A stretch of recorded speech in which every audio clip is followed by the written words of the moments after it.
అందరికీ నమస్కారాలు. 6 నెలలు తిరగకుండానే రాయలసీమ గడ్డపైన రెండో సభ మే మహానాడు కడప తర్వాత సూపర్ 6 సూపర్ హిట్ పేరుతో రెండో అతిపెద్ద సభ కూటమి ఆధ్వర్యంలో అధికారంలోకి వచ్చిన తర్వాత కూటమి నేతృత్వంలో జరిగిన తొలి సభ అనంతపురంలో జరగడం మా అందరి అదృష్టంగా భావిస్తూ ఉన్నాం. అనంతపురం జిల్లా భవిష్యత్తు అట్లాగే రాయలసీమ అభివృద్ధి తెలుగుదేశం పార్టీతోనే ముడిపడి ఉంది. మహనీయుడు ఎన్టీ రామారావు గారు ఆలోచనల ఫలితంగానే తెలుగు గంగ కానీ, హంద్రీనీవా కానీ, గాలేరు నగరి సుజల స్రవంతి కానీ ఇవన్నీ కూడా రాయలసీమ భవిష్యత్తును మార్చే కార్యక్రమాలకు ఆయన 80వ దశకంలోనే ఆలోచనలు చేశారు. దాని ఫలాలను మనం చంద్రబాబు నాయుడు గారి చేతుల మీదుగా ఈరోజు చూడగలుగుతా ఉన్నాం. అనంతపురం జిల్లాలో 3850 క్యూసెక్కుల నీటిని జిల్లాకు తీసుకురాగలుగుతూ ఉన్నాం హంద్రీనీవా ద్వారా. అంటే 2000 నుంచి 3850 క్యూసెక్కుల సామర్థ్యానికి పెంచడం అంటే మామూలు విషయం కాదు.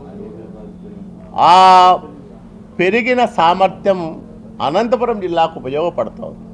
జీడిపల్లికి అన్ని నీళ్లు రావడం వల్ల గతంలో చంద్రబాబు నాయుడు గారి చేతుల మీదుగా భూమి పూజ చేసి 30% పనులు పూర్తి చేసుకున్న జీడిపల్లి భైరవాంతిప్ప కానీ, జీడిపల్లి పేరూరు కానీ, ఉరవకొండ నియోజకవర్గంలో 50,000 ఎకరాలకు నీళ్ళు ఇచ్చే బిందు సేద్యం ప్రాజెక్టు కానీ వీటన్నిటికీ కొత్త ఆశలు వచ్చాయి. ఈరోజు నీళ్లు లేకపోతే మనం ఏమీ చేయలేము.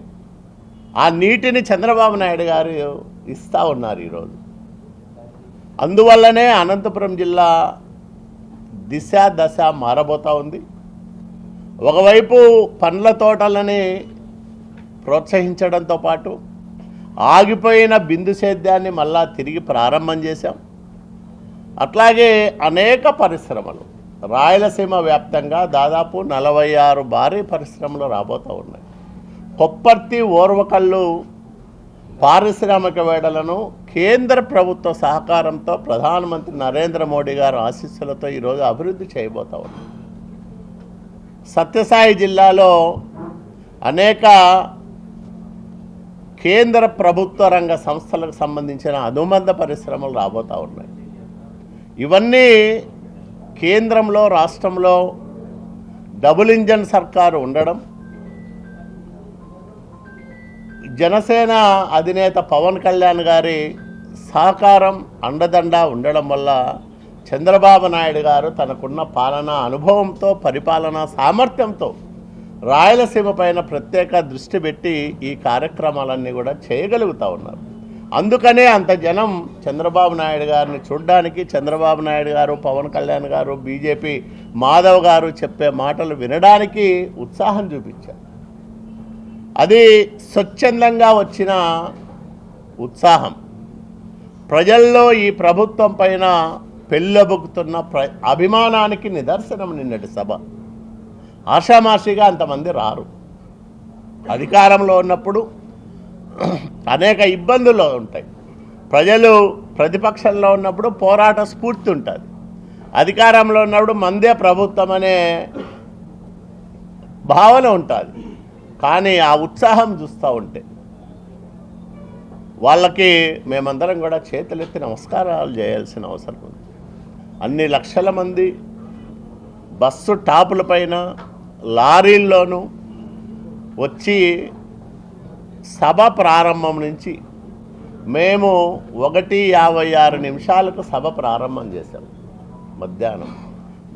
మధ్యాహ్నం విపరీతమైన ఎండ ఉండి మొదట్లో మళ్ళీ ప్రకృతి కూడా సహకరించింది. సాయంత్రం చంద్రబాబు నాయుడు గారి చివరి మాట పూర్తయ్యేంత వరకు ఒక్కరంటే ఒక్కరు కూడా లేలేదు. అది అనంతపురం జిల్లా ప్రజలకు చంద్రబాబు నాయుడు గారి పట్ల ఉన్న అవ్యాజ్యమైన ప్రేమకు నిదర్శనం. బట్ ఇవన్నీ ఊరికే రాలేదు. చంద్రబాబు నాయుడు గారు 15 నెలల కాలంలో కూటమి ప్రభుత్వ ఆధ్వర్యంలో చేసిన కార్యక్రమం. పల్లెల్లో ఒకే రోజు మొత్తం అన్ని పంచాయతీల్లో సభలు పెట్టి వేల కోట్ల రూపాయలు పల్లె పండుగ పేరుతో అభివృద్ధి కార్యక్రమాలకు శ్రీకారం చుట్టాడు పవన్ కళ్యాణ్ గారు. కేంద్రము అమరావతి, పోలవరంతో పాటు ఆగిపోయిన అనేక కేంద్ర ప్రాయోజిత పథకాలకు నిధులు ఇస్తూ ఉంది. ఈరోజు శాస్కీ పేరుతో నిర్మలా సీతారామన్ గారు, ప్రధానమంత్రి నరేంద్ర మోడీ గారి ఆశీస్సులతో వేల కోట్ల రూపాయల డబ్బులు ఆంధ్రప్రదేశ్ రాష్ట్రానికి ఇస్తూ ఉంది. ఇన్ని డబ్బులు కేంద్రం నుంచి వస్తూ ఉన్నాయి కాబట్టి వెంటిలేటర్ పైన ఉన్న ఈ ఆర్థిక వ్యవస్థను మనం మళ్ళీ గాడిలో పెట్టగలిగినాం. అందుకనే చంద్రబాబు నాయుడు గారి వల్లనే ఈ రాష్ట్రం బాగుపడుతుంది. చంద్రబాబు నాయుడు గారితోనే రాయలసీమకు ఉజ్వలమైన భవిష్యత్తు ఉంటుంది అనే దృఢమైన నమ్మకము, విశ్వాసము ప్రజలకు ఉండడం వల్లనే నిన్నటి సభ నభూతో నభవిష్యత్ రీతిలో ఒక చారిత్రాత్మక ఘట్టంగా జరిగింది. కొంతమంది మిత్రులు అడిగారు, మాకు సాగునీటి ప్రాజెక్టులకు సంబంధించిన ప్రకటనలు వస్తాయి అని ఎదురు చూశామని. స్పష్టంగా చెప్పాడు, సాగునీటి ప్రాజెక్టులన్నీ పూర్తి చేస్తామని.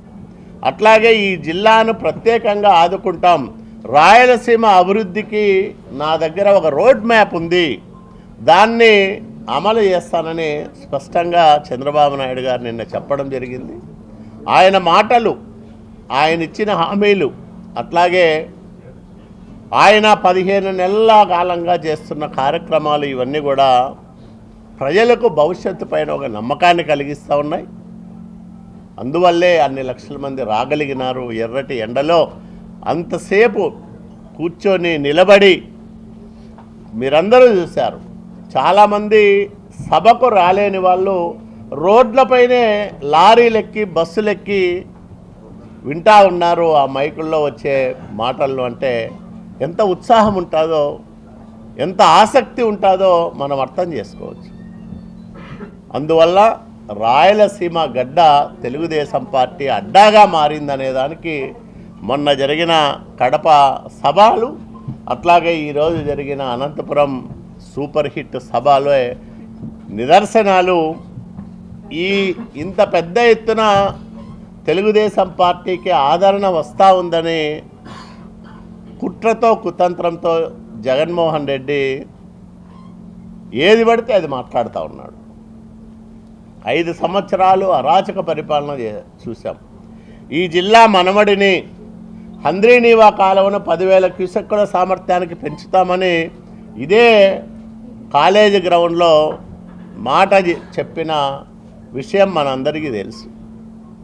అంతకుముందు 2017లో ప్రారంభమైన పనులు ఆపేసి మొదటి కాలువ 6,000 క్యూసెక్కులకు పెడతారు, మళ్ళా సమాంతరంగా 4,000 క్యూసెక్కులతో ఇంకో కాలువ తీస్తానని చెప్పిన వ్యక్తి 5 సంవత్సరాల కాలంలో 500 కోట్లు కూడా ఆ పథకానికి నిధులు ఇవ్వలేదు. జరుగుతున్న పనులను ఆపేశాడు. కొత్తగా మళ్ళా పనులు ప్రారంభం చేయలేదు. 5 ఏళ్ళు అభివృద్ధిని అటకెక్కించి రాయలసీమను, ముఖ్యంగా అనంతపురం జిల్లాను సర్వనాశనం చేసిన వ్యక్తి జగన్మోహన్ రెడ్డి. కాబట్టే రాయలసీమ ప్రజలు లాగి కొట్టారు జగన్మోహన్ రెడ్డిని, జగన్మోహన్ రెడ్డి పార్టీని మొన్నటి ఎన్నికల్లో.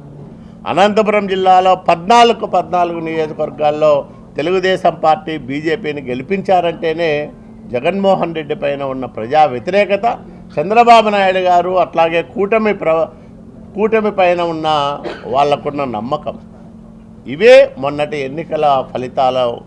అందువల్లనే ఈరోజు కూడా 15 మాసాల తర్వాత జరిగిన కార్యక్రమంలో కూడా ఇంత ఉత్సాహం పెళ్ళుబుకింది ప్రజల నుంచి. అంటే దానికి కారణం ప్రజాపాలన, ఒక మంచి ప్రభుత్వ పరిపాలన పైన ప్రజల్లో వ్యక్తమవుతున్న విశ్వాసం, నమ్మకం కారణాలుగా మేము చెప్తా ఉన్నాం. అట్లాగే ఆర్డీటీ విషయం కూడా మిత్రులు అడిగారు. ఆర్డీటీ విషయం మీకు అందరికీ తెలుసు. జగన్మోహన్ రెడ్డి అసమర్థత కారణంగా, వైసీపీ ఎంపీల స్వార్థపూరిత రాజకీయ ప్రయోజనాల కారణంగా 2021 నుంచి ఈ ఆర్డీటీకి కష్టాలు మొదలయ్యాయి.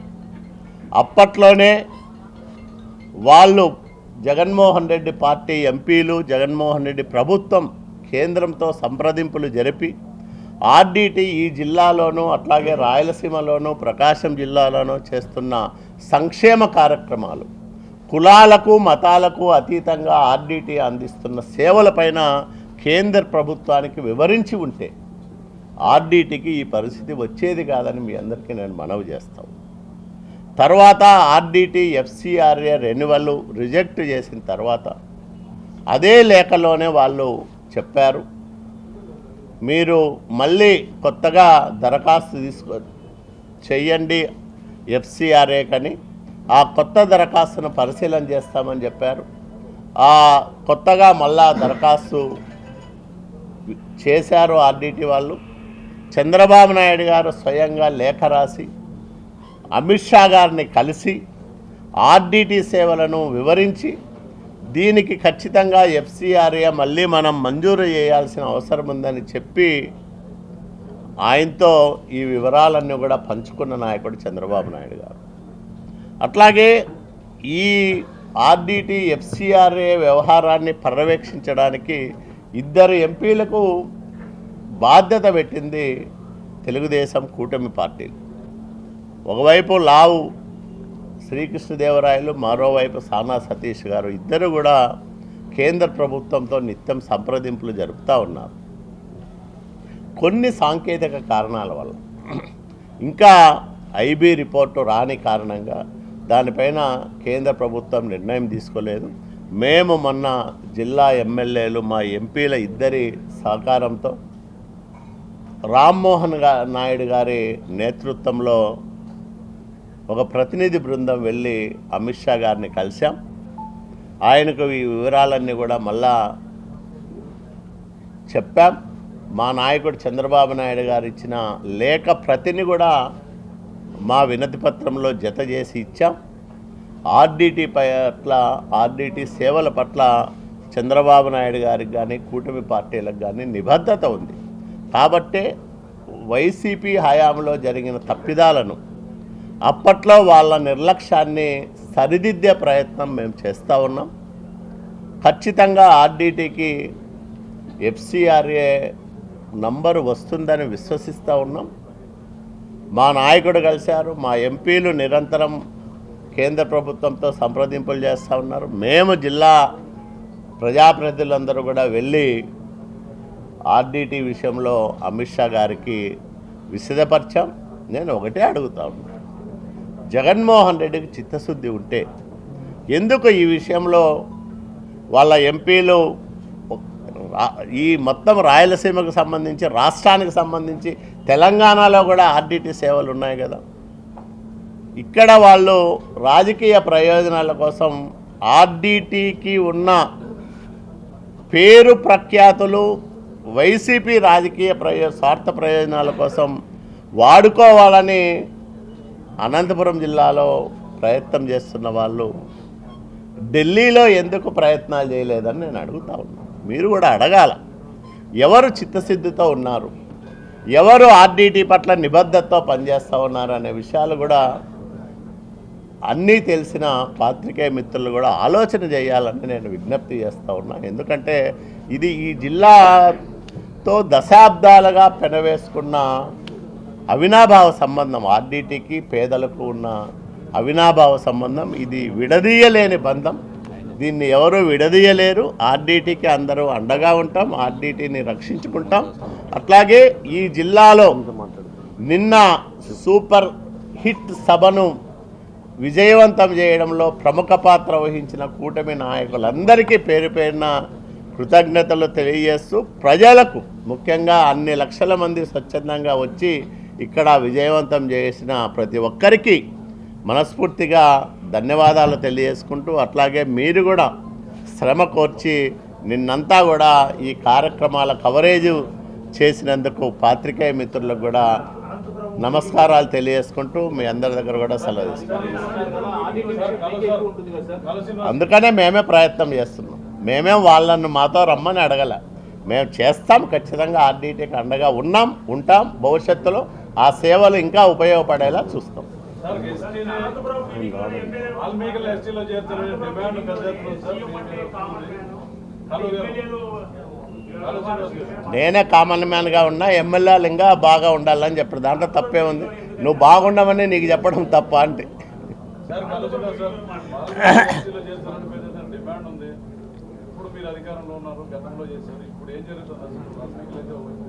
పెద్ద ఎత్తున ఒత్తిడి చేస్తున్నారు. ఏది జిల్లాలో ఎంపీ గారు ఉన్నారు, మీరున్నారు, వాల్మీకులను ఎస్టీలో చేర్చాలని మొన్న కూడా ఆందోళన కార్యక్రమాలు చేపట్టారు. వాల్మీకులను ఎస్టీలో చేర్చే కార్యక్రమం 60 సంవత్సరాలుగా నలుగుతున్న కార్యక్రమం. అనేక రూపాల్లో పోరాటాలు చేసి అనేక ప్రభుత్వాలకు వినతి పత్రాలు సమర్పించిన మొట్టమొదటిసారిగా ఆ ఇష్యూని టేకప్ చేసిన నాయకుడు చంద్రబాబు నాయుడు గారు 2017 డిసెంబర్ 2వ తేదీన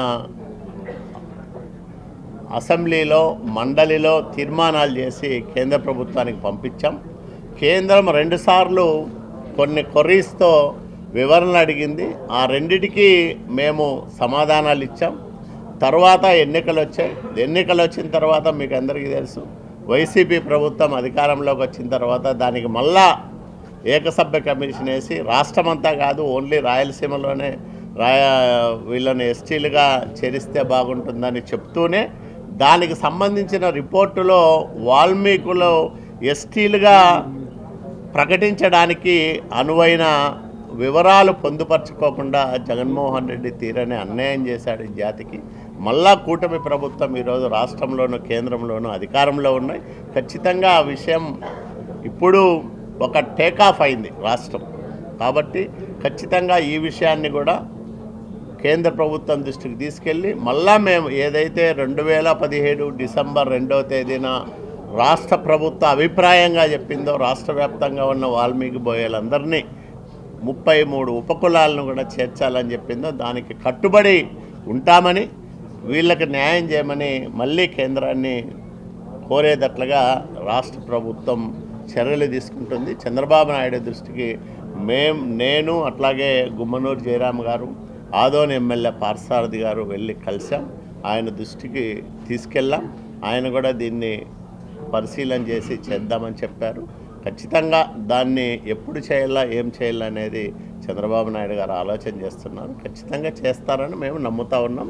ఇప్పుడు కాకపోతే ఇంకెప్పుడు కాదు. అది 2 ప్రభుత్వాలు కేంద్రంలో రాష్ట్రంలో అధికారంలో ఉన్నాయి కాబట్టి ఖచ్చితంగా అవుతుందని మేము నమ్ముతా ఉన్నాం.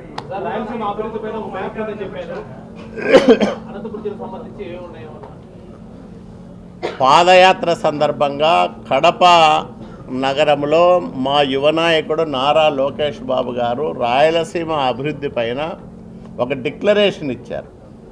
ఆ డిక్లరేషన్లో ఉన్న అంశాలతో పాటు మరిన్ని అంశాలను చేర్చి చంద్రబాబు నాయుడు గారు రాయలసీమ సమగ్ర అభివృద్ధికి ఒక రోడ్ మ్యాప్ తయారు చేస్తున్నారు. కాబట్టి ఆ వివరాలన్నీ కూడా మా ముఖ్యమంత్రి గారు అట్లాగే మా ఉప ముఖ్యమంత్రి గారు బీజేపీ నాయకత్వం అనౌన్స్ చేస్తారు. సూపర్ 6 సక్సెస్ అయితే ఈ సూపర్ 6 హామీలో భాగంగా తల్లికి వందనం సంబంధించి 10th క్లాస్ విద్యార్థులు ఎవరైతే పాస్ అయినారో, ఇంటర్మీడియట్ పోయినారో వాళ్ళకి ఇంతవరకు పర్లేదు. అది 1వ క్లాస్ నుంచి 10వ క్లాసులో చదివే వాళ్ళకి ఇది ఇస్తామని చెప్పాము. 1వ క్లాసులో అడ్మిషన్లు పొందే వాళ్ళకి కొంత ఆలస్యం అవుతుంది. ఎందుకంటే వాళ్ళు అడ్మిషన్ల వివరాలన్నీ కూడా ప్రభుత్వానికి చేరాల. 10th క్లాస్ పాస్ అయ్యి ఇంటర్మీడియట్ ఫస్ట్ ఇయర్ చదువుతున్న వాళ్ళకు కూడా ఇస్తున్నాం. ఆ వివరాలు కూడా 10th క్లాస్ పాస్ అయిన వాళ్ళు మళ్ళీ జూనియర్ కాలేజీలో ఇంటర్మీడియట్ చదివి ఆ వివరాలన్నీ కూడా వాళ్ళ అడ్మిషన్లు అయిన తర్వాత ఆ వివరాలు గవర్నమెంట్కి పోతే గవర్నమెంట్ ఇస్తూ ఉంది. అందుకని 2వ దశ 3వ దశ కూడా తల్లికి వందనం డబ్బులు వస్తూ ఉన్నాయి. ఇస్తాం, ఖచ్చితంగా ఇస్తాం. కూటమి ప్రభుత్వం అధికారానికి వచ్చిన తర్వాత టీడీపీ కార్యకర్తలు అప్రూపాలు అవుతున్నారు. జనవరి ఫిబ్రవరి నెలలో చేసిన పనులకి బిల్లు చెల్లించిన గవర్నమెంట్ అని ఉంది సార్. ఖచ్చితంగా, ఎందుకంటే మీకు తెలుసు 10 లక్షల కోట్ల అప్పుల భారాన్ని మోస్తూ సంక్షేమం ఇప్పుడు 40,000 కోట్ల రూపాయల డబ్బులు ఒక్క పెన్షన్ల రూపంలోనే ఎన్టీఆర్ భరోసా పేరుతో రాష్ట్ర వ్యాప్తంగా ఇస్తూ ఉన్నాం. అట్లాగే 10,000 కోట్ల రూపాయలు తల్లికి వందనం డబ్బులు ఇచ్చాం. ఇన్ని సంక్షేమ కార్యక్రమాలు అమలు చేస్తున్నప్పుడు ఆర్థిక భారం ఉంటుంది. అందులో ఉపాధి హామీ పథకం కేంద్ర ప్రభుత్వ అనుసంధానంతో జరగాల్సిన కార్యక్రమాలు కాబట్టి ఖచ్చితంగా డబ్బులు వస్తాయి. డబ్బులు ఎక్కడా పోవు. జగన్మోహన్ రెడ్డి పెట్టిన చాలా బాకీలే ఈరోజు కూటమి ప్రభుత్వం తీరుస్తూ ఉంది.